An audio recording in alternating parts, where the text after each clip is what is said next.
우리나라는 좀 뜨거운 민족인 것 같아요. 냄비 근성이라도 부르기도 하는데 사실 대만 카스테라에 뜻이 있었던 사람이 몇이나 있겠어요. 인생 낭떠러지에 가면 번복할 수는 있는데 월 100이라도 버는 상황이다 그러면 식당은 상각이 없습니다. 이렇게 멋진 컨텐츠를 만드시는 두 분은 더 벌어야 된다고 생각합니다.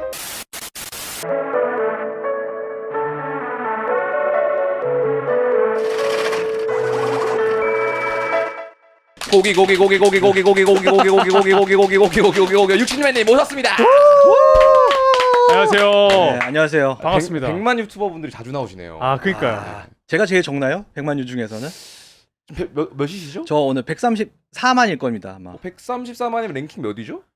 일단 뭐 삐쭈님 어우, 네, 뭐 압도적이죠. 압도적으로 네. 1등이시고 일단 뭐 지수 정도가 100만 지수 100만 안 되는 걸로 알고 있습니다. 아, 떨어졌나요? 뭐 네.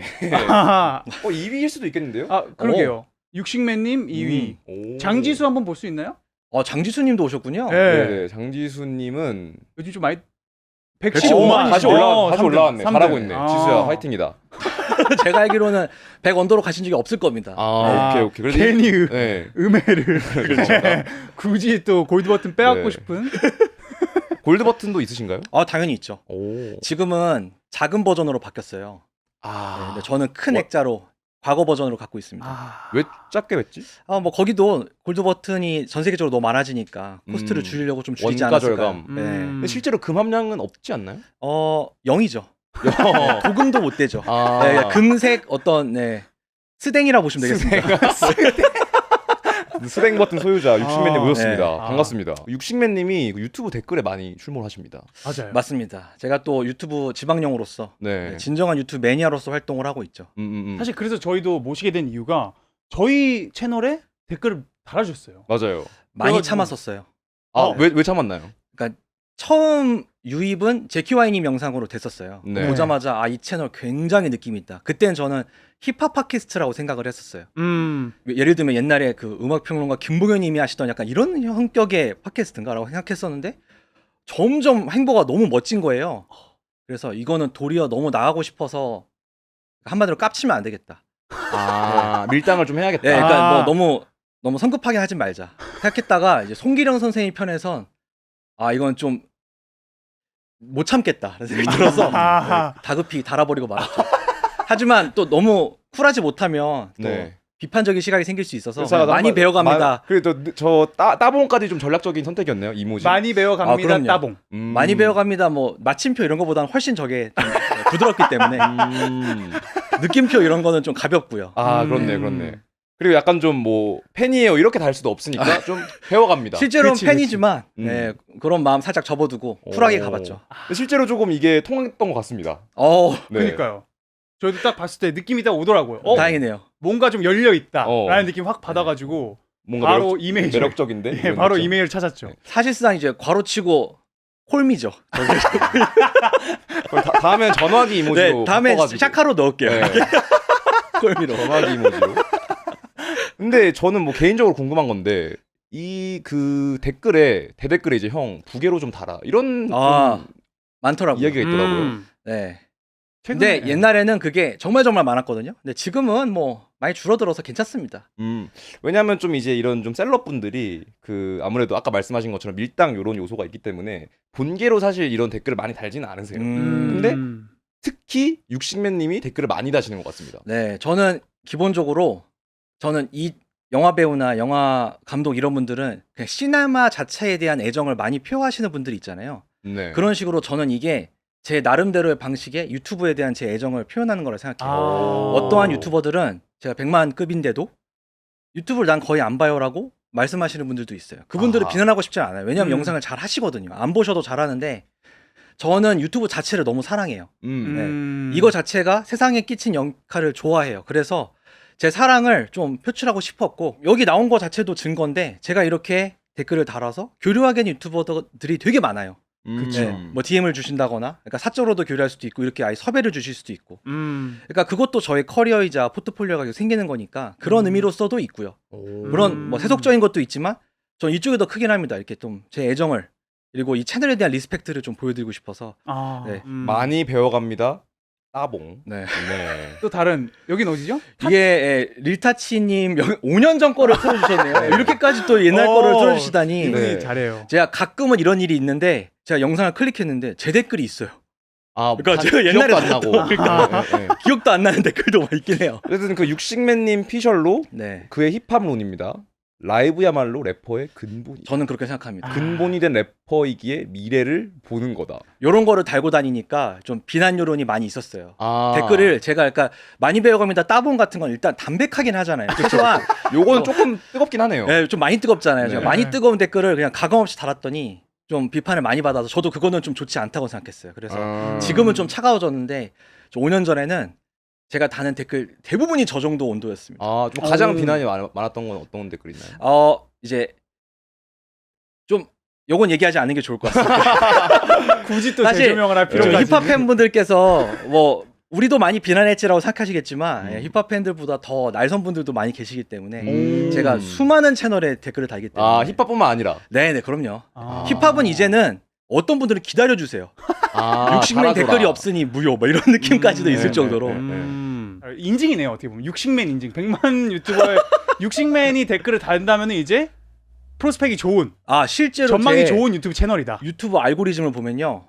왜 이런 영상이 떠 있지라는 거를 보잖아요. 그 영상을 딱 들어가서 제가 한번 보고 나면 한 1주, 2주 뒤에 그러니까 막 수십만 조회수가 나는 경우가 많이 있었어요. 오. 그러니까 제 생각에 알고리즘이 이렇게 일종의 유튜브 구글 알고리즘이라는 게 이게 바운더리를 넓히는 방식이거든요. 일단 너의 구독자들에게 줘볼게. 좋아함. 그러면 좋아해? 그럼 좋은 영상일 수 있으니까 조금 더 넓혀서 줘볼게. 여기도 좋아해? 더 넓혀서 줘볼게. 이걸 계속 거치다 보면 대한민국 전원에게 줘볼게. 이런까지 갈 수 있는 거거든요. 그러니까 저는 아마 이런 것 중에 유튜브 유행할 영상을 좀 많이 보는 사람의 알고리즘에 속해 있는 게 아닌가 싶어요. 제 계정이. 그래서 진짜로 무슨 테스트하는 것처럼 뜰 때가 있어요. 막 예를 들면 고등학교 장기자랑 영상 이런 게 떠요. 네. 봤는데 예사롭지가 않아요. 그러면 또 따봉 한 5개 달아놔요. 아, 댓글을. 네, 댓글을. 사랑 제 때문에. 일종의 제 큐레이션인 거죠. 그러면 한 일주일 뒤에 가보면 조회수 막 20만 나와 있고 이런 경우들을 많이 겪었습니다. 오. 그리고 실제로 육식맨님이 저희 엔젤 투자자 초기 투자자분이신 걸로 알고 있거든요. 제가 그건 아니거든요. 그건 아닌가요? 그건 아닌 걸로 알고 있어요. 네, 제가 돈을 쓰지 못했습니다. 어디서 나온 정보죠, 이거?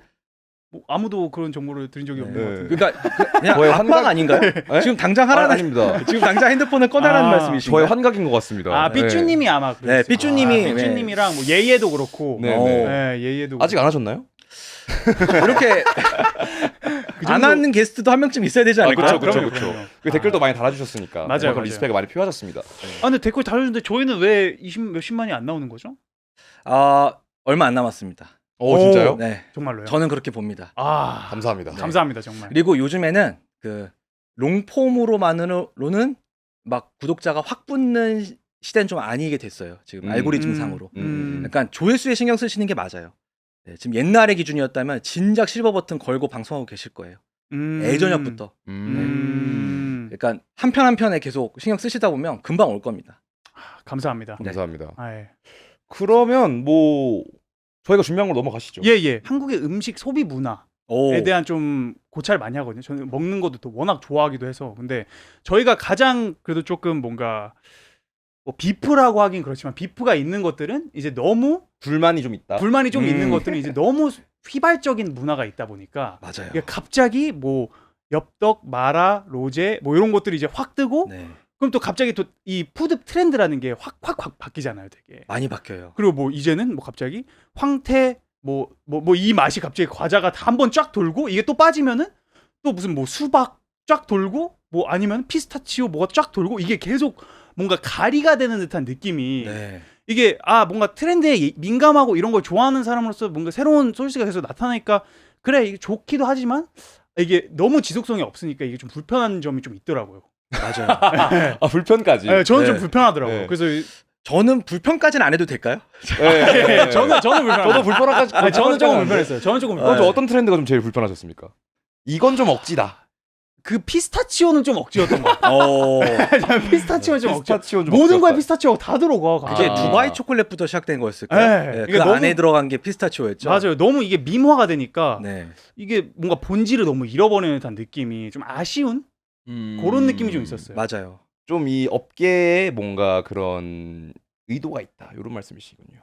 그러니까 그런 이제 좀 생산 쪽에서는 그런 의도가 있어요. 제가 봤을 땐 딱 그게 보여. 왜냐면은 그 먹태 청량 마요 이 키워드가 딱 한번 돌면은 먹청마. 내가 봤을 때는 이제 뭐 이런 그 대규모 F&B 회사들이 있잖아요. 그럼 이제 다 야 쟤네가 이게 거의 다 같이 짜고 하는 느낌처럼 맞아요. 갑자기 CU에 한 여기에 먹태 청량 마요, 먹태 청량 마요, 먹태 청량 짜지 마요. 안 볼 않았으면 수가 없죠. 말이 안 돼요.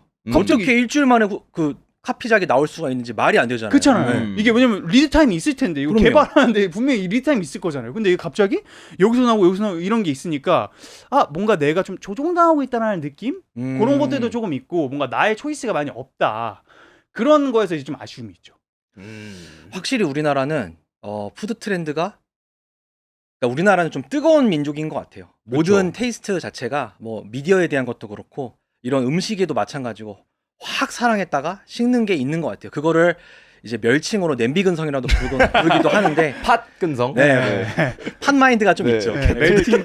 캐틀 마인드. 예. 네, 저는 그렇게까지 부르고 싶지 않고 우리나라는 그냥 뜨거운 사람들이라고 좀 얘기를 하고 싶은데 그렇죠. 맞아요. 푸드에 있어서는 저도 그게 좀 아쉬운 점은 저도 이제 푸드 컨텐츠 생산자로서 좀 항상 트렌디하고 새로운 걸 보여드리고 싶은데 너무 빠르니까 따라잡기 너무 힘들고 그러니까 이제 그런 거를 하려면 심사숙고 끝에 나올 수 없고 쇼츠, 릴스 이렇게 짧은 형식으로 빠르게 소비하고 빨리 제작해야 되니까 더욱더 컨텐츠 소비도 빠르니까 결국 푸드도 빨라지는 것 같고 그리고 지금 뭐 그런 생각도 들어요. 뭐 우리나라 지금 전반적으로 K컬처가 다 물이 들어왔잖아요. 그쵸. 과거 뭐 그 아시아의 문화하면 일본, 중국 하던 게 지금은 세상 사람들이 세계 사람들이 다 한국 문화에 대해서 관심이 많으시니까 K푸드도 마찬가지인데 K푸드를 좋아하시는 분들이 막상 한식을 제대로 먹으려고 그러면 정말 너무 오래된 한정식을 찾거나 아니면 너무 트렌디해서 이거 정말 이게 퓨전.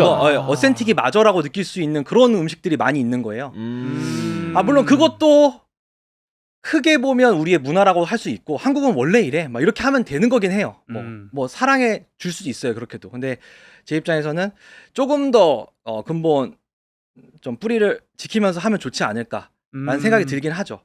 그쪽으로 너무 쏠리는 게 문제예요. 그러니까 창업 같은 거나 너무 혁신적이다. 자본이거나 뭐 다 좀 많이 쏠리니까. 그렇죠. 명태 청양마요는 진짜 혁신적이긴 하네요.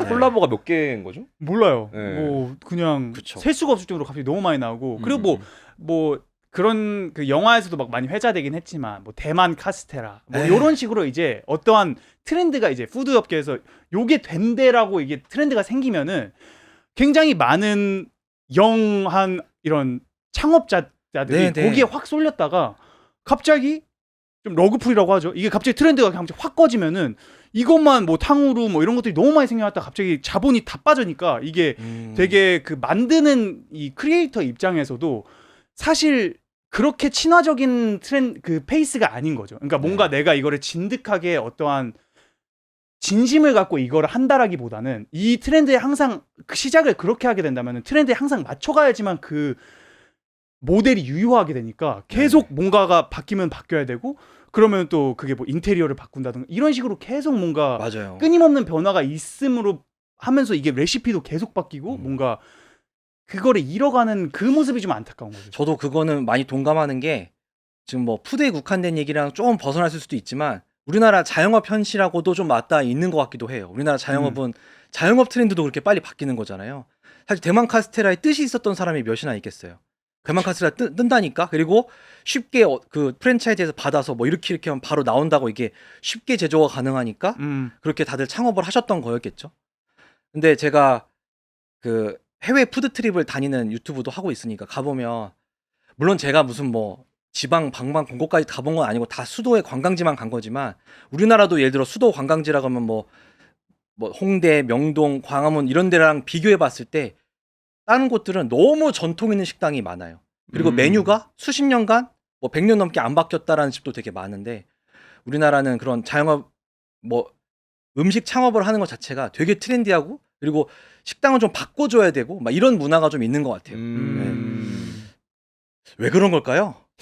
그러게 말입니다. 네, 그런 왜 의미에서 그럴까요? 좀 을밀대 샤라웃하도록 하겠습니다. 최고죠. 네. 을밀대는 최고죠. 맞아요, 맞아요. 제 사무실이 을밀대 근처에 걸어갈 거리에 있거든요. 효창공원 쪽이신가요? 효창공원 아니고 광흥창 쪽입니다. 광흥창 네. 대흥 그쪽. 네, 대흥역 쪽에. 거기가 또 본점 아닙니까? 네, 본점이죠. 네, 너무너무 네. 좋아합니다. 을밀대 너무 좋아요. 샤라웃 을밀대. 최고죠, 을밀대. 네. 근데 그 뭔가 좀 음식도 음식인데 인테리어가 약간 그 옛날 맛이 나는 데가 많이 없기는 해요. 맞아요. 네. 인스타 감성으로. 바로 그냥 대리석을 깔아버립니다. 조금만 잘 되면. 그러니까요. 을밀대 보면 제 맛집 특 있잖아요. 옆 칸 계속 뻗어감 이렇게 있잖아요. 이게 원래 요 한 칸에 시작했는데 중축이 계속돼. 옆에 나가니까 우리가 또 먹고 그쵸, 그래서 그쵸, 그 그쵸. 을밀대 건물이 좀 기형적으로 생겼잖아요. 맞아요, 맞아요. 그런 거 보면 그거는 해외인이 와도 야, 왜 이렇게 생겼을까? 아 이렇게 순서대로 왔다 하면서 이렇게 인테리어가 또 그 칸마다 좀 달라요. 여긴 좀 집처럼 생겼고 여기 좀 가게처럼 생겼고 그런 거 보면 역사가 느껴져서 뭔가 더 맛이 있는 것 같이 느껴지는데 우리나라는 좀 인테리어도 좀 현대적으로 많이 하고 그런 게 있죠. 확 이제 유행 따라 하고 물론 그게 엄청 강점이기도 해요. 성수에 있는 뭐 맞아요. 팝업들이라든지 이런 거 다른 나라에선 절대 꿈도 못 꿀 엄청난 속도잖아요. 음. 엄청나게 빠르게 지어서 2주 동안 강렬하게 보여주고 사라지고 이런 것도 물론 다 우리의 능력이지만 이런 것도 키워야겠지만 전통을 지키는 것도 많이 중요하지 않나라고 좀 생각이 들긴 해요. 음식에 있어서는 최소한. 음식의 근본이 뭐라고 생각하십니까? 굉장히 어려운 질문인데요. 네. 그리고 또 눈빛이 너무 날카로워서 뭐 약간 시험하는 느낌을 받아서 더욱더 이렇게 말하면서 시간을 끌고 있죠. 네, 주관식을 과연 해칠 수 있을 것인가? 네. 네. 저는 결국 스토리텔링이라고 생각을 해요. 스토리텔링. 그러니까 맛이 바뀌어도 되는데 왜 바뀌었는지 어느 시점에 바뀌었는지 이야기가 있다면 다 설득이 된다고 생각해요. 예를 들어 우리 여기는 어머님부터 시작된 가게인데 우리 어머님이 아쉽게도 뭐 20년 전에 돌아가실 때 내가 여기를 물려받게 됐는데 뭐 어떤 사건으로 인해서 고춧가루를 추가해서 지금 이 맛이 됐다. 이런 게 예를 들어 벽에 써 있다 그러면 지금 이게 맛있으면 되게 뭉클하게 느껴질 것 같아요. 그 모든 게 바뀌었어도. 그러니까 음식이란 건 엄밀히 말하면 화학 반응이잖아요. 우리 혀에서 느껴지는 미래에서 느껴지는 화학 반응이잖아요. 그거에 호불호가 어떻게 점수를 매길 수 있겠어요. 우리는 매운 거 좋아하고 서양인은 매운 거 안 좋아하는데 정답이란 없잖아요. 근데 우리 모두가 좋아하는 거, 모든 인류가 좋아하는 것은 이야기와 거기서 느껴지는 인간, 그리고 거기서 느껴지는 감동. 그런 게 동반되면서 보편적으로 맛있으면 그게 터지는 게 진짜 식당에 대한 애정이라고 생각을 하거든요. 그런 게 근본이 아닐까 생각을 해요. 근데 이야기는 반드시 시간과 함께 쌓여야 돼요. 그렇죠. 그래서 전통이라고 생각했던 것 같아요. 스토리텔링이 필요하니까 전통이 필요하다. 근데 이제 잘 나가던 라면집, 우동집도 마라를 넣기 시작합니다. 그거는 물론 제가 10년 뒤에 여기는 마라를 처음으로 도입했던 가게로서 아직도 마라 라면에 마라 우동을 10년째 하면 인정. 네, 그건 인정이죠. 그거 완전 인정이죠. 하지만 마라를 넣은 초반 1년에 비난은 감수해야죠. 너무 트렌디하게 했으니까. 그러니까 뭘 추가하는 게 문제가 아니에요. 마라니까 문제인 거죠. 그러니까 마라의 그 문제가 아니라 마라가 유행하니까 넣었다는 게 문제인 것 같아요. 좀 헤리티지랑 좀 반하는 그쵸. 조금 자본적인 사고가 많이 들어갔다. 네, 그냥 자기가 맛있어서 예를 들면 뭐 유자를 넣었다. 뭐 이러면 괜찮죠. 그건 뭐 너무 멋있는 일이죠. 그런 거는. 근데 남들이 로제 마라. 로제 마라 라멘? 네. 그런 것들이 담에다요. 좀 배달 음식에 대해서는 어떻게 생각하세요? 배달 음식도 또 양가적인 감정이 있는데 기본적으로는 저는 음식은 만들어진 직후에 먹어야 된다고 믿는 사람이에요. 요리를 사랑하고 좋아하는 사람으로서. 이유는 어떻게 되나요? 당연히 음식은 결국 온도와 아주 밀접하게 연관이 되어 있습니다. 뭐 고기는 너무나 뚜렷해요. 뜨거울 때 먹어야지 되는 게 고기고 어떤 혹자 미식가들은 식은 고기나 물에 끓인 고기는 입에 대지 않는다라고 선언하는 미식가들도 있을 정도로 그런 게 되게 중요해요. 조리라는 것은 결국 온도를 바꾸는 일이고 온도가 바뀌잖아요. 배달 동안. 그렇죠. 근데 한편으로는 K 배달은 정말 세계적인 문화잖아요. 네. 세계에 이런 배달 국가가 없잖아요. 안 식을 때도 있습니다. 네, 그렇죠. 뜨거워서 오신 경우 있죠. 엔진에 열을 받아가지고. 그러니까 한편으로는 아주 근본적으로는 배달 음식에 대해서는 반대하지만 저도 배달 실제로 많이 먹고 이 배달 문화가 있는 한국 이 식문화에 대해서는 너무나 깊은 애정도 있죠. 근데 이거 배달 음식 시킬 때 또 다른 저는 그 이슈가 그 매운맛 인플레이션이 너무 심합니다. 그거는 좀 문제입니다. 왜냐면 제가 매콤한 걸 좋아해요. 그래서 이제 순한 맛, 보통 맛, 매운 맛, 아주 매운 맛 이렇게 있거든. 네. 근데 아주 매운 맛은 뭐 아주 맵다고 하니까 그건 안 시켜야겠다. 네. 근데 조금 매콤하게 먹고 싶어. 이래서 매운맛 시키면은 익스트림 매운맛으로 사실 오거든요. 맞아요. 코로나가 끝날 즈음부터 저도 순한 맛, 중간 맛을 시키기 시작했어요. 그니까요. 저도 그 전에 음. 코로나 때까지만 해도 매운맛을 시켰던 사람이었거든요. 저는 제가 혹시 내가 늙었나라 생각했는데 오메가님을 보니까 다행히도 제가 늙은 건 아니군요. 그리고 거기가 그 신라면을 보통 그 척도로 하잖아. 네. 약간 매운맛 신라면 정도 매워요. 근데 그게 일단 어느 정도 매운지 일단 모르겠고. 신라면이 계속 올렸다면서요. 스코빌 지수인가 그거를. 맞아요. 계속 바뀌었대요. 옛날 그 신라면하고 지금 많이 다르대요. 그래서 뭔가 이게 되게 애매하고 실제로 신라면 전혀 맞지가 않은 훨씬 맵죠. 훨씬 매운맛이 오는 경우가 굉장히 맞아요. 많아요. 그래서 저는 근데 원래 매운 걸 별로 안 좋아해가지고 네. 저는 이제 순한 맛으로. 그 일본 분들이 튀김 우동이 맵다. 이런 글을 봤거든요. 튀김 우동 아시나요? 컵라면? 약간 갈색 국물이라고 해야 되나? 네. 근데 사실 뭐 거의 그냥 사골 곰탕 느낌으로 먹는 건데 그쵸. 일본 분들은 그것도 맵다라고 하시더라고요. 페퍼가 있나? 조금? 그게 뭐 우리 눈엔 보이지 않지만 뭐 고추 분말이라도 들어간 거 아닐까요? 네, 페퍼가 좀 칠리 있긴 플레이크. 합니다. 칠리 페퍼가 좀 플레이크가 있기는 조금 해요. 들어간. 사실 한국인들은 저걸 맵다고 느끼는 사람은 거의 없을 거예요. 왜냐면 그쵸. 진짜 매운 걸 먹고 비교적으로는 정말 안 매우니까. 매운. 근데 매운 것도 이게 뭔가 좀 맛있게 맵다 또 이런 말이 있지 않습니까? 맞습니다. 근데 맛있게 매운 게 있고 또 뭔가 좀 저희가 정확한 이런 메커니즘까지는 모르겠지만 정말 그 미뢰만을 자극하는 네. 그런 좀 케미컬한 매움이 있는 것 같아요. 맞아요. 그런 게 네, 좀 있어요. 네, 네. 맛있게 맵다라는 얘기는 결론적으로는 저는 제가 해석하기로는 그래요. 결국 맛이라는 것은 마치 우리 피파에서 육각형을 그리잖아요. 그래서 꽉 찬 사람을 주드 벨링엄 같은 선수 육각형 선수라고 하잖아요. 꽉 찬 육각형. 그런 식으로 이런 능력치들이 분배가 잘 돼 있어야 되는데 매운 만큼 이게 짠맛도 적당하고 단맛도 적당하고 해서 이걸 밸런스라고 하는 거고 이 밸런스가 근데 밸런스의 정답이 어디 있겠어요. 그렇죠. 예를 들면 일본 사람들은 매운맛이 이만큼 있으면 밸런스가 좋은 게 아니잖아요. 튀어나왔다고 느낄 거잖아요. 그러니까 결론은 이 육각형이 의도가 느껴진다. 면 좋은 거라고 생각해요. 왜 우리 힙합에도 지금 뭐 난해한 장르들 있잖아요. 네. 디스토션 너무 들어가서 난해한 장르들, 뭐 카티라든지 뭐 투올리스 이런 장르들 들으면 이상한데 오, 네. 의도가 느껴지는 순간 멋있는 거잖아요. 일부러 뭉갠 거잖아요. 그렇게 멋있으려고. 그런 식으로 의도가 느껴지게 매운 음식들이 있어요. 그런 것들은 전 너무 리스펙트해요. 네, 먹으면 좀 느껴져요. 이게 아까 그 포인트랑 연관이 된다고 생각을 하는 게 이제 아까 말씀하신 것처럼 대만 카스테라를 창업한 사람 중에 이거에 의도가 있어서 이걸 창업한 사람이 몇 명이 되냐는 거죠. 잘 된다. 그러니까 이게 지금 이거야. 내가 이걸로 한탕 할 수 있어가 내가 봤을 때는 아니 뭐 사실이니까 이걸로 네. 내가 돈 벌려고 뭔가 이 트렌드에 내가 탑승해야지. 지금 빨리 핫할 때 뭔가 내가 이걸 좀 해야지. 요게 되게 그 의도에 많은 거라고 생각이 되는데 실제로 뭔가 음식 장사를 뭐 저희보다 훨씬 더 많이 보셨을 테니까 그런 롱런하는 음식집들을 보면은 막 그런 느낌은 아닐 것 같거든요. 그 네. 사람들이랑 얘기를 해보면 내가 이걸로 막 뭐 한탕 해야지. 뭐 내가 뭐 우렁 쌈밥으로 한탕 해가지고 뭐 내가 뭐 재벌이 그렇죠. 이런 느낌은 아니잖아요. 대박은 생각해도 한탕은 절대 아니실 거예요. 그렇죠. 일시적인 걸 원한 게 아니라 요걸로 인생을 바꾸고 싶다 같은 생각을 하시면서 열심히 만드셨겠죠. 근데 또 반대로 그 긍정편으로 보면은 또 굉장히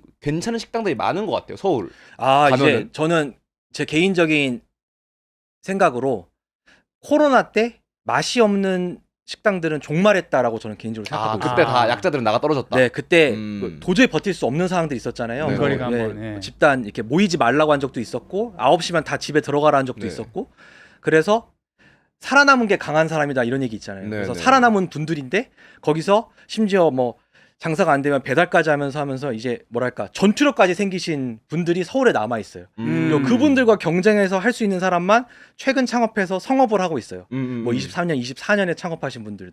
그래서 지금 서울에 음식의 평균은 정말 믿을 수 없이 높아졌다라고 저는 생각하고 있어요. 저도 그렇게 생각합니다. 코로나 가격 대비. 전에 비해 맞아요. 말도 안 되게 높아졌다. 서울의 외식 수준이. 근데 아마 모르긴 몰라도 세계적으로도 그럴 것 같아요. 근데 제가 말하고 싶었던 포인트들은 이런 괜찮은 식당들이 많은데도 불구하고 아까 준호가 말했던 것처럼 이런 캡사이신을 적극적으로 추가하는 식당들도 많이 있기 때문에 이 갭이 좀 큰 것 같아요. 약간 그게 우리나라만의 배달 문화 때문인 것 같아요. 맞아. 그런 데들이 아마 이렇게 매장으로 크게 성공하신 경우는 잘은 없을 거예요. 다 배달 음식으로 야식으로 그리고 좀 약간 1인 가구 뭐 중심 타겟으로 많이 성공하신 케이스일 거예요. 그런 가게들이. 네. 그래서 너무 뎁스가 없어가지고 조금 충격받은 적도 많긴 네, 하거든요. 근데 그러면은 좀 육식맨님은 이런 식당 많이 돌아다녀 보셨으니까 이런 맛집을 조금 서스아웃하는 꿀팁 이런 게 조금 오 좋다 있나요? 이거. 이건 한국 한정. 다른 나라에서는 적용이 안 되는 건데 네. 우리나라랑 일본만 가능한 건데 일단 메뉴가 많으면 안 돼요. 맞아. 다른 나라는 중식은 중국은 정말 메뉴판이 많을수록 그 위대한 요리사로 친다면서요. 그리고 뭐 이탈리아도 이런 데 가보시면 알겠 이탈리아 요리 최고지 않습니까? 그렇죠. 근데 메뉴판 겁나 많아요. 그러니까 음. 재료 쌓아놓고 그냥 막 조합해서 다 낼 수 있는 거예요. 또 근데 우리나라랑 일본만 이 전문점이라는 개념이 있어요.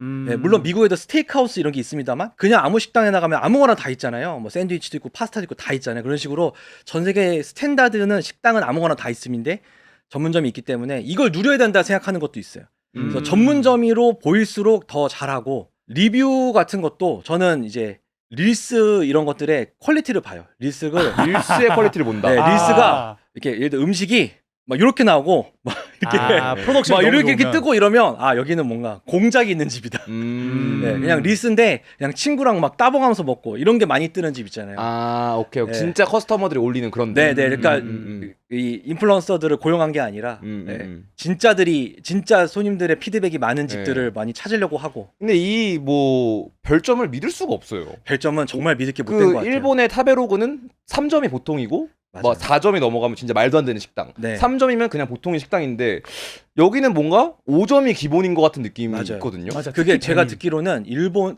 전 세계 중에서 일본만 그런 문화가 있대요. 음. 무난하면 3을 준다라는 문화가 그게 전 세계적으로 정말 없어서 네. 미국도 그냥 무난한 호의로 사. 5점을 주는 문화가 전 세계적으로 다 있대요. 유럽도 있고. 그쵸. 근데 일본만 5점을 주려면 내 인생을 바꾼 식당에 막 그냥 평범하면 맞아, 3점을 맞아. 주는 문화가 있다는 거예요. 맞아, 그래서 맞아. 타베로그가 4점이 넘으면 칭송을 받는 거예요. 맞아. 네, 그래서 그러니까 연동이 안 되잖아요. 우리 막 구글 별점 웬만한 데는 다 4.0이잖아요. 맞아요. 4.5 넘으면 그때부터 우리 좀 주목을 하고. 맞아요. 근데 타베로그는 3.8만 돼도 대박이거든. 3.6만 돼도 대단히 훌륭해요. 음. 관광객으로서 훌륭해요.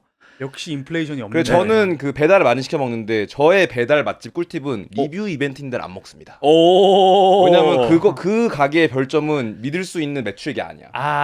그래서 뭔가 4.9, 뇌물을 받았기 4.9, 5.0인데 리뷰가 2,000개야. 네. 이러면 일단 안 먹습니다. 안 먹어요. 네, 왜냐면 리뷰 이벤트가 있는 곳에서 먹어봤을 때 조금 뭔가 감동이 느껴지는 데는 많이 없었던 것 같아요. 그럼 가장 오. 이상적인 프로필이 뭐예요? 4.8인데 가장- 리뷰 200. 가장 이상적인 프로필은 4.5 플러스에 리뷰 400 언더입니다. 그리고 리뷰 이벤트가 없는 곳. 오. 서브 컬처 오. 좋아하시는 좀. 그러니까요. 메인스트림을 별로 안 좋아하시고 되게 서브 되게 마이너한 좋아하시는구나. 루트세요. 야, 이게 마이너한 루트인가? 이게 좀 마이너에 네. 가까운 거. 왜냐면 이렇게 하면 그래도 최소 그런 공장형 캡사이신 폭탄은 피할 수 있습니다. 아, 그 말은 맞네요. 예. 그리고 아무래도 좀 홀이 있을 확률이 높아요. 홀이 있어야 돼요. 홀이 있어야 네. 돼. 그치. 네, 홀 없이 배달 전문점인 경우는 아 이거 좀 쉽지 않아요. 맞아. 네. 믿을 수가 없긴 해. 네, 여기서 네. 무슨 일이 일어나는지. 그리고 그 주방에서 얼마나 많은 사업자 등록을 했을지도 모르는 일이고 요즘에 공장처럼도 하잖아요. 맞아요. 한 거 안에서 중식도 하고 막 파스타도 하고 삼겹살도 굽고 막 하는 거예요. 카카오맵은 근데 별점이 좀 낮다고 하네요. 이건 어, 그건 그래요? 이건 나도 느꼈어. 네이버가 확실히 인플레이션이 좀 크더라고. 네이버는 확실히 그래요. 네. 이게 그 블로그 때문인 것 같아 내가 봤을 때는. 네, 그 네이버 블로그 때문에 뭔가 이게 그렇죠. 살짝 인플레이션. 네이버 블로그에 들어가서 그 토끼와 함께 봐야 되잖아요. 토끼가 이렇게 막 들어가 봤는데요. 네. 라인 토끼 있잖아요. 눈에 이렇게 불빛이. 네. 네. 아니 네. 그리고 클래식일수록 별점이 더 낮아. 아까 약간 불친절하면은 느낌이 있을 수도 네. 있어. 그러니까 그게 또 되게 크다. 우리나라는 이거에 서비스가 너무 커. 그러니까 네. 아무리 맛있어도 이모가 조금 불친절했다 하면 바로 1.0 가는 거야. 너 나 무시했지. 이거 바로. 그러니까 이것 때문에 그 디스카운트가 굉장히 커요. 서비스 네. 디스카운트. 심지어 뭐 배달까지도 그렇게 하잖아요. 배달은 사실 가게 잘못이 아닌데도 대부분. 네. 근데 배달 늦게 오면 막 1점 주고 하는 것도 있으니까. 근데 또 저 가게 사장님이 이해가 되는 게 또 사실은 또 그렇다고 해가지고 뭐 리뷰 이벤트 안 하고 뭐 내 쪼대로 약간 해. 그러면은 4.8, 4.7로만 떨어져도 이게 그럼요. 손님들이 안 갑니다. 네. 5점이 평균이기 때문에. 그래가지고 약간 그 복서들이 무패 파이트 기록 유지하려고 네네. 굉장히 신경 쓰잖아요. 맞아요. 좀 그런 느낌으로 접근을 하지 않나 이런 생각이 갑자기 네. 드네요. 플랫폼에 또 게임에 저희가 플레이를 하는 거니까 뭐 유튜브도 네. 마찬가지고 이건 뭐 배달민족 뭐 다 마찬가지 네이버도 마찬가지고 이게 근데 플랫폼이 확실히 주도하는 4.9, 5.0만 추구하는 이 배달 현재 선택 문화는 조금 아쉬운 것 같아요. 그쵸. 네. 일단 변별력도 너무 떨어지고. 맞아. 맞아요. 그리고 그걸 위한 공작을 공작이란 말은 제가 너무 비하한 것 같아요. 그러니까 그걸 위한 작업을 하지 않으면 생존할 수 없는 구조가 돼버렸다. 그건 그쵸, 너무 탄산음료를 선물해 주잖아요. 네, 그건 네. 너무한 것 같아요. 음식이나 서비스로 해도 5.0을 받을 수 있는 구조가 돼야 되는데 너무 아쉬운 일인 것 같아요. 맞아요. 손편지까지 쓰십니다. 요즘 그러니까요. 사람들이. 포스트 이런 거 네. 받으면 일단 초면에는 기분이 좋은데 밥 먹다가 이렇게 살짝 시선을 돌리다 그걸 보면 약간 좀 눈물이. 쓸쓸해져요. 좀. 네. 저걸 누군가는 쓰셨을 텐데 그리고 음. 의심해요. 혹시 뭐 그 손글씨 모양 폰트인가? 근데 아니에요. 보면 뭐 미음과 미음이 달라요. 이렇게 이거 진짜 썼네. 네. 그리고 또 이런 경험도 좀 있습니다. 오프라인에서 줄을 제가 서서 먹진 않는데 몇 번 줄을 서본 적이 있거든요. 네. 근데 그럴 때마다 좀 기대 이하였던 적이 많았던 것 같아요. 저는. 글쎄요. 저는 저는 케바케인 것 같아요. 네. 식바식인가요? 네, 요건 케바케. 그거는 약간 트렌드한 집일 수도 있어요. 그러니까 예를 들어 을밀대 줄 서서 먹잖아요. 네. 그럼 을밀대의 경우에는 이렇게 줄 선 역사가 10년이 넘은 곳이니까. 맞아요. 더 맛있어요. 그러니까 이런 줄 서면서 사람들 초딩 때도 줄 붐비는 섰어요. 서비스에도 적응이 다 된 직원분들이 내주시는 냉면이고 예를 음. 들어 너무 갑자기 또 간 집에 나왔어요. 그래서 그 다음 주에 가니까 줄을 서요. 그러면 그런 걸 경험해보지 못한 집일 수도 있잖아요. 그러면 당연히 퀄리티가 떨어지죠. 원래 하시던 플레이보다. 그쵸. 그러니까 실망할 가능성이 좀 있죠. 그리고 손님이 빠지면 마라로제를 추가하는 또 요런 기승전 마라로제로 가네요. 예. 식당 창업 생각 없으신가요? 그거는 전적으로 없습니다. 전적으로 없다. 네, 전적으로 없습니다. 100% 없다. 제가 인생 낭떠러지에 가면 번복할 수는 있는데 낭떠러지까지 가요. 네, 월 100이라도 버는 상황이다. 그러면 식당은 생각이 없습니다. 이유가 어떻게 되시죠? 식당은 일단 음식을 돈 받고 파는 일이고 저는 요리를 좋아하거든요. 근데 그 집에서 1인분에서 한 4인분으로 하는 요리랑 수십 명, 수백 명에게 돈 받고 파는 요리는 아예 종목이 다른 거라고 생각해요. 마치 100m와 마라톤처럼 같은 달리기지만 써야 되는 근육도 훈련도 완전히 다르잖아요. 그런 것처럼 아예 다른 종목이라고 생각하는데 저는 주방 경험이 아예 알바도 없는 사람이에요. 네, 그렇기 때문에 돈을 받는 프로페셔널 주방 경력이 없는 사람이기 때문에 그리고 그걸 함부로 할 수도 없는 거라고 생각해요. 그건 요리 실력이 아니라 시스템을 구축하는 일이에요. 그러니까 타이쿤을 구축하는 일이에요. 붕어빵 타이쿤 같은 거를 내가 하면서 시스템을 만들면서 막 하잖아요. 그거를 사람에게 교육시키는 일이거든요. 그러니까 저는 그거에 소질이 없다고 생각을 해서. 이것 또한 뭔가 요식업에 대한 리스펙으로 또 그럼 쉽게 엄청난 들어갈 수 리스펙이기도 하죠. 그러면은 제가 지금 오늘 좀 준비한 게 있습니다. 네. 그래서 저희가 지금 코너를 하나 새로 이제 저희가 스폰서를 받아가지고 시작을 해보려고 하는데 네네. 무슨 코너입니까? 해도 될까요? 네, 평소와 다른 게 괜찮아요. 있어요. 예, 오늘 좀 다른 게 있어가지고 저희가 준비하는 라프로이기 스폰서하는 숙성된 이야기 코너입니다. 라프로이그가 뭐죠? 라프로이기 스코틀랜드 네. 아일레이 그러니까 제가 영어 표기랑 달라서 그런 거예요. 제가 아는데 아일라 섬에서 만들어지는 스카치 위스키입니다. 제가 실제로 여기 좋아하는 브랜드인데 네네. 확실히 그 테이스트가 좀 달라요. 완전히 제가 딱 다르죠. 하면은 요거는 호불호가 확실히 갈리는 그런 느낌이어서 SPNS 팀 잘 맞지 않겠습니까? 네. 혹시 저희 스폰서인가요? 저희 스폰서입니다. 맞습니다. 네. 그래서 저희가 스폰서를 받아서 제 얘기 들을 때랑 달리 굉장히 즐거워 보이세요. 두 분. 즐거워요. 실제로 즐겁습니다. 도파민이 많이 나오고 있어요. 근데 준호 씨가 술 안 먹는 걸로 알고 있는데. 마셔야죠. 진짜요? 근데 저도 원래 그러니까 살짝 조금씩 마셔. 그래서 위스키가 잘 맞아요. 그러니까 저는 이렇게 과음을 하거나 이렇게 양을 좋아한다기보다 품격이 좀 있는 향과 그 살짝 그 은은하게 취한 그 느낌 있잖아요. 네네네. 그걸 좋아하기 때문에 또 저희 라프로이기. 라프로이그. 요거는 살짝 한입 네. 한입 대도 되나요? 또 먹으러 주셨는데 그렇죠. 라프로이기. 이야, 색깔이. 슬란지바. Cheers. 향을 또 맡아야죠.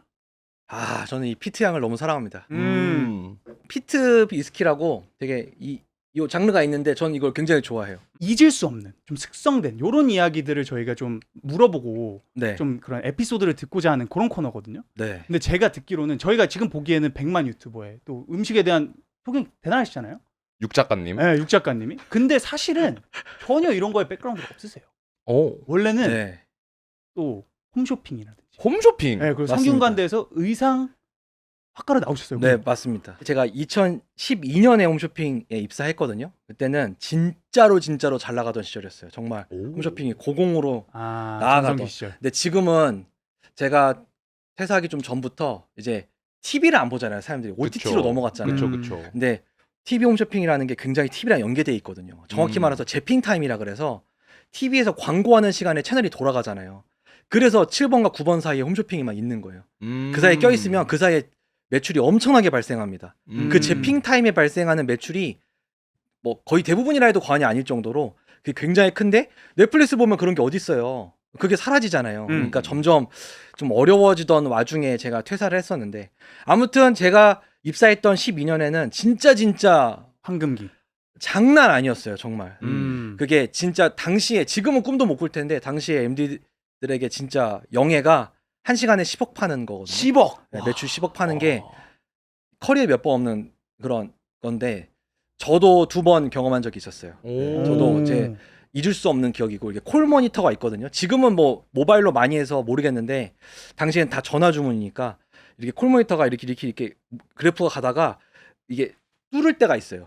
이렇게 딱 그 재핑 타임에 뚫을 때가 있어요. 그러면 그 그 막 도파민, 아드레날린이 막 터지죠. 막 몇 개월 동안 준비한 상품이 막 터졌을 때 그 쾌락을 못 잊고 지금도 유튜브를 하는지 모르겠는데요. 조회수 잘 나오는 그 느낌과 그 콜모니터의 느낌이 비슷해서 그런지 모르겠는데 무슨 느낌인지 알 것 같아요. 저희도 네. 릴스 터질 때 살짝 그런 게 있거든요. 이게 확 갑자기 새로 그러니까요. 고침 매번 해야죠. 네, 맞아요. 보면서 네. 이거 그쵸. 그 생각해보니까 그때부터 유튜버가 될 운명이었는지 하여간 제가 지금 양주 먹으니까 그때 있었던 얘기를 한 가지 하고 싶은데 네.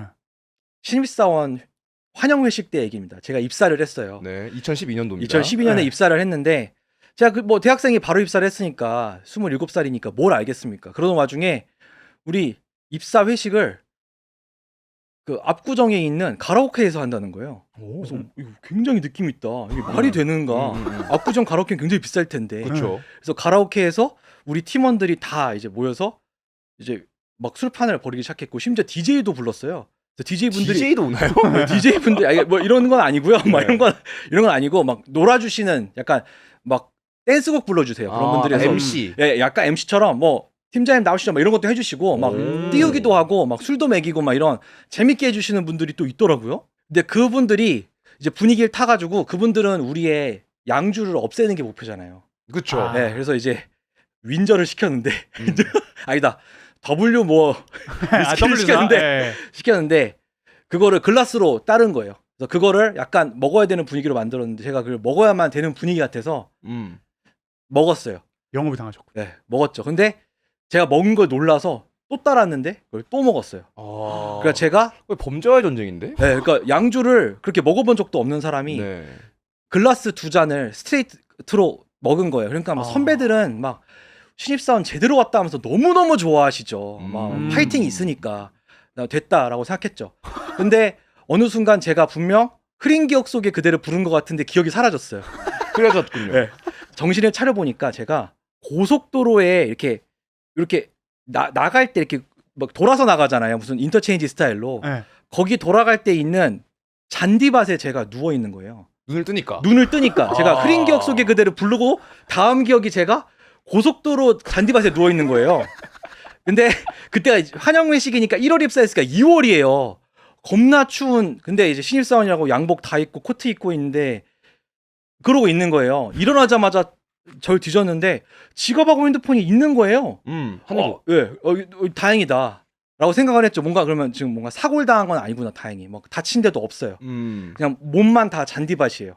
그래서 상황을 이제 생각을 해보니까 누군가 날 여기다 버리고 간 거 같은 거예요. 뭔가 그러니까 고속도로에 왔다는 건 차로 들어왔다는 거고 누가 날 여기다 버린 거예요. 그래서 이게 희한하다라고 생각을 했죠. 어쨌든 이제 거기서 제가 탈출을 해야 되잖아요. 그러니까요. 이제 집에 가야 될 거 아니에요. 차가 뺑뺑 돌고 있는 거 네, 아닙니까? 그러니까 다시 고속도로로 올라왔어요.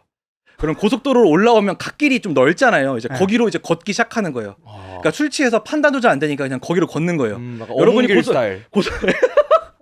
고속도로 가는데 옆에 누가 건다 생각해 보세요. 소름 돋겠죠? 네. 그러니까 근데 여러분 그거 아시겠지만 고속도로 달리다 보면 방음벽이 있으면 거기에 가끔씩 문이 있고요. 맞아, 알죠, 맞아, 알죠. 맞아, 네. 맞아. 이제 근데 고가 위에 고속도로가 있는 경우도 있잖아요. 그럼 네네. 거기가 사다리가 있어요. 음. 근데 아무리 가도 끝이 안 보이는 거예요. 그러니까 내가 여기서 걷다가 죽을 수도 있다는 생각이 드는 거예요. 그리고 무엇보다 너무 술에 취해서 제가 갈짓자로 걷는 나를 발견하면서 내가 이거 발 잘못 디뎠다 넘어지면 차에 치여 죽을 수도 있다. 그러니까 차가 계속 고속도로라서 막 100km로 오니까 네.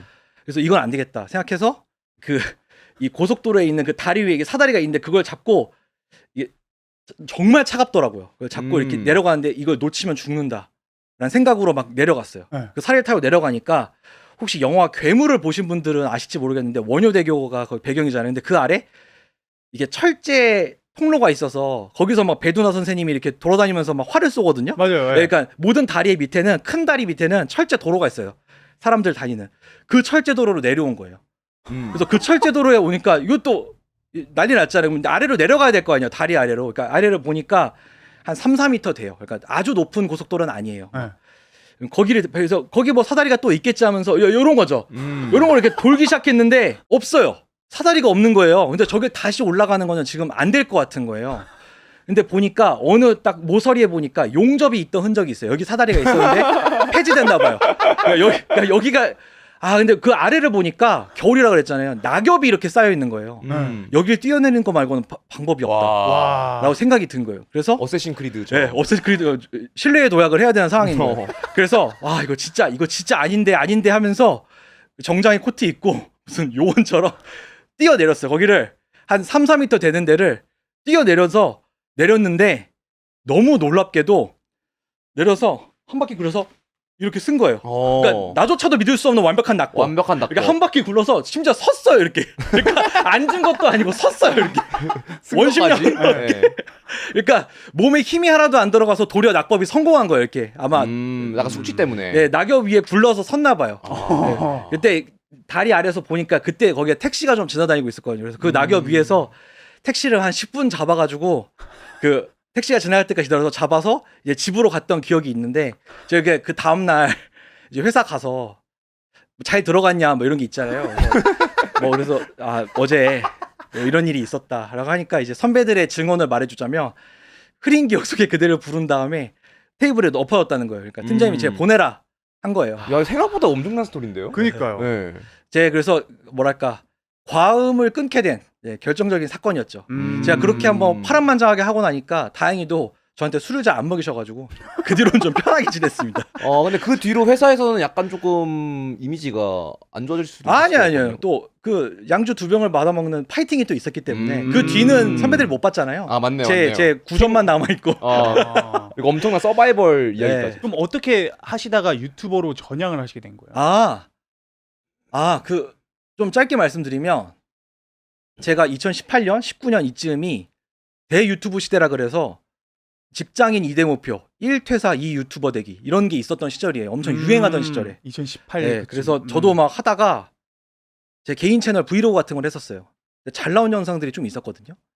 그래서 혹시 내가 좀 소질이 있나 생각을 해서 6개월간 스터디를 하고 제 나름대로 프로젝트를 해서 만든 게 육식맨 채널이었습니다. 네, 제가 원래 요리는 원래 좋아했어요. 원래 거기까지 가면 또 너무 길어지니까 하여간 제가 좋아하는 거를 좀 컨텐츠로 만들어 보자라고 생각해서 하게 됐는데 회사는 왜 하셨습니까?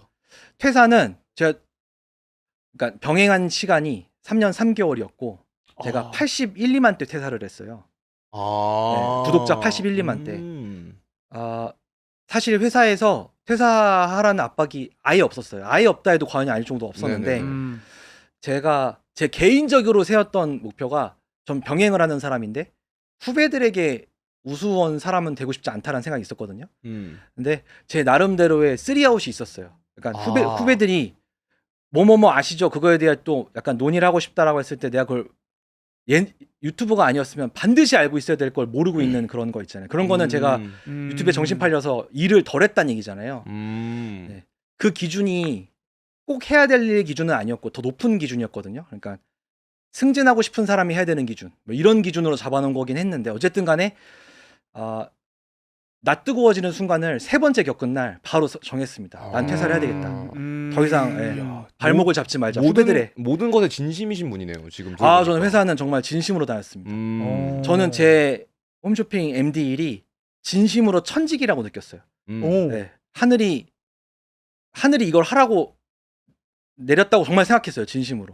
그 도파민도 너무 좋았고 아드레날린도 좋았고 무엇보다 저는 옷을 파는 사람인데 왜 패션을 대학에서 전공하면 다들 디자이너를 엄청 동경하고 멋진 예술적인 옷 같은 걸 생각하게 돼요. 오뜨큐띠르로 대표되는 그리고 명품으로 그쵸. 대표되는. 근데 런웨이. 저는 대학 때부터도 교수님들이 너는 기성복에 좀 소질이 있다 이런 얘기를 하실 정도로 저는 대중적인 뭔가를 하는데 관심도 있었고 뭐 평균보다 소질도 있었던 것 같아요. 근데 홈쇼핑은 몇만 단위로 팔아야 되잖아요. 진정한 대중성, 그러니까 패션보다는 의류 판매에 가까운 일이에요. 네, 진짜 대중성. 근데 그런 의미에서 저는 그게 엄청 적성에 잘 맞았어요. 그거를 추구하고 그걸 가다듬고 막 만들어 나가는 게 그게 천직이라고 느꼈던 것 같아요. 정확히 말하면 그 대중성을 추구하는 나의 모습이 천직이었던 것 같아요. 근데 저희가 그 촬영 전에 잠시 이야기 나눠봤을 때는 이제 원래는 좀 큰 줄기로 한국의 트렌드들이 좀 정해졌는데 이제는 네. 알고리즘의 시대가 와가지고 특히 컨텐츠에 있어서는 그래서 굉장히 세분화됐다. 네. 그래서 대중성을 쫓은 나의 앞길은 이런 좀 걱정을 하셨잖아요. 맞아요. 그러니까 제가 유튜브는 기본적으로는 좀 대중적이지 않은 미디어긴 한 것 같아요. 그러니까 자기의 취향을 밝히는 그런 부류의 미디어는 맞는데 대중적인 것도 존재하잖아요. 예를 들면 추성훈님 컨텐츠라든지 뭐 많은 분들 좋아하시는 쇼박스 그런 약간 예능류? 쇼 코미디 뭐 이런 것들은 뭐 유튜브지만 우리 모두가 좋아하는 부류로 전 국민이 봐도 좋겠다는 생각으로 던지시는 걸 거지 않습니까? 그러니까 근데 저는 제 고기와 요리라는 틀 안에서는 그쪽을 좀 추구해 왔거든요. 저는 제가 관심 있고 제가 항상 추구해 왔던 쪽이 그런 대중성이니까 많은 사람들이 가장 봤을 때 즐거워할 만한 영상을 만들자라는 목표를 했었는데 요즘 좀 드는 생각이 이제는 정말로 대중성이라는 단어는 죽지 않았나라는 생각이 드는 거예요. 이제 종말되지 않았나. 뭐 예를 들면 우리 오징어 게임은 대한민국 역사상의 컨텐츠잖아요. 그렇죠. 근데 오징어 게임이 전 국민에게 파고든 정도가 옛날에 뭐 드라마 허준 우리 레전드 드라마 있지 않습니까? 그쵸, 허준 그쵸. 뭐 무도. 모래시계 뭐 무한도전 뭐 1박 2일 이런 거 대비 높을까? 아니라고 생각이 드는. 낮죠. 훨씬 낮을 것 같은 거예요. 그게 글로벌 수치가 다 포함돼서 그러니까 인구빨로 말도 안 되는 걸로 됐으니까 그렇지 한국 한정으로는 아닌 것 같은 거예요. 오징어 게임도 아닌 것 같고 뭐 지금 최고의 히트곡이라고 최근 들어서 가장 히트했다 그러면 저는 뉴진스의 디토라고 생각하는데 예, 뭐 3달 이상 히트했다고 생각되는 노래 그 노래도 솔직히 어르신들이 디토를 알까요? 아닌 것 같은 거예요. 그러니까 그러면 어르신들이 임영웅 너무 좋아하시는 노래들이 있을 텐데 임영웅 씨의 노래 저 솔직히 임영웅 씨 노래 잘 모르거든요. 그것도 단절이 생긴 거고 뭔가 알고리즘이 정해주는 대로 미스터 트롯 이런 분들 들을 거고 알고리즘에 그런 것만 뜰 거고 오징어 게임 본 사람은 또 뭐 지금 우리 학교는 이런 식으로 또 그런 것만 뜰 거고 다 보는 너무 파편화된 것 같은 거예요. 이런 와중에 많은 사람들이 내 걸 좋아해주면 좋겠다라고 컨텐츠를 만드는 게 과연 의미가 있는 일인가? 그 생각을 많이 하고 있는데 그러면 이것만 좋아해주는 코어를 모으자니 그 코어에 대해서는 제가 철학을 너무 안 해본 거예요. 대중성에 대한 철학은 직업으로까지 해본 것 같은데 그게 부족해서 요즘 좀 갈증을 많이 느끼고 있어요. 근데 지금 유튜브 시작하신 지 몇 년 됐죠? 6년 좀 넘었습니다. 근데 6년 동안 고기 요리만 올리시지 않았습니까? 맞습니다. 그러면 꽤 코어적인 것 같은데요. 제가 그러니까요. 보기에는. 다행히도 아까 우리 역사와 근본 전통 이런 얘기 했잖아요. 네. 저의 세월이 그렇게 스토리텔링은 만들어 준 것 같아요. 왜냐하면 5, 6년을 지속한 한 주제로 게임 말고는 잘 없긴 하거든요. 유튜버 중에. 그쵸. 네, 쉬운 일은 아니라서. 고기 요리가 세상에 이렇게 많나요? 6년 동안 올릴 정도로. 아직도 제 컨텐츠 후보 리스트에는 400개가 대기 중입니다. 이야. 앞으로 한 5년은 끄떡없네요. 네, 근데 이제 조회수가 나올 거 제가 이제 이건 나온다라고 생각하는 거는 솔직히 1년치도 안 되는 것 같긴 해요. 그러니까 제가 해외를 다니기 시작한 것도 있어요. 해외를 처음 간 거는 푸드트립을 간 거는 그냥 여행을 간 김에 기록한 거였거든요. 네네네. 근데 지금은 저의 어떻게 보면 메인 컨텐츠로 바뀌었는데 푸드트립이 그게 네네네. 결국 음식만 하는 거는 고갈로 갈 수밖에 없는데 여행을 가는 거는 예를 들어 간 나라를 또 갈 수도 있다고 생각을 해서 그렇게 생각한 것도 있습니다. 하필 또 저 상탈 사진을 네. 확대까지 해주시는. 아 그럼 저는 궁금한 게 저희도 어쨌든 SPNS TV가 지금 신생 유튜버잖아요. 저희 네네. 완전 신입인데 대중성을 얼만큼 저희가 잡아야 되는지. 그리고 저는 또 잡으면 안 된다고 생각해요. 조언으로 가는 말씀하신 또 코어를 잡아야 되는 거. 요거에 대한 저희도 항상 그 고민이 많아요. 아 이제 네. 왜냐면 조회수도 키워야 저희도 이제 좀 뭐 실버 버튼도 받고 뭐 이런 것들이 있잖아요. 네네. 근데 그런 거를 저희 연장전에서 아 지금 말하는 게 아니고 물어볼 수 있어요. 감사하겠습니다. 연장전은 좀 라프를 좀 많이 먹으면서 얘기해도 되나요? 좋아요, 그럼요. 좋아요. 좋습니다. 네. 예. 그러면 연장전에서 뵙겠습니다. 페이스. SPNS 정렬 신호로 바뀌었습니다.